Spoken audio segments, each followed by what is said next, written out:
Sanghar report bureau chief Ghulam Qadir कोरी। सांगड़ वेझो मंगली थाणे जे हद ॻोठ लाइक जमाली में कल शाम जो मंगली पुलिस जी जमाली बिरादरीअ जे घरनि ते अंदर घिरी गरीब मिसकिन माण्हुनि जा घर ॾाहे पट करे छॾिया।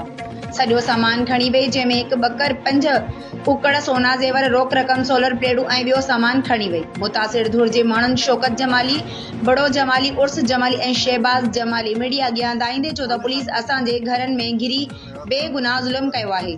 घरनि में पियल क़ुरान पाक जी बेहुरमती करे शाख में उछलायो वियो आहे। इन्हनि वधीक दाईंदे चयो त अहिड़ी का बि ॻाल्हि न आहे, असांखे ॿुधाई वञे।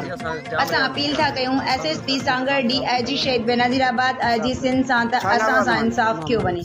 राब्ते करण ते हद जे एसएचओ जाबिर हुसैन लाहौरी मीडिया खे पंहिंजो मौक़िफ़ ॾींदे वाक़िए खां लाअमली जो इज़हार कयो आहे। हिन जो चवणु हो त मूंखे इन मामले बाबति का ॼाण न आहे, पर पुलिस वीडियो में ज़ाहिर नज़र अची रही आहे।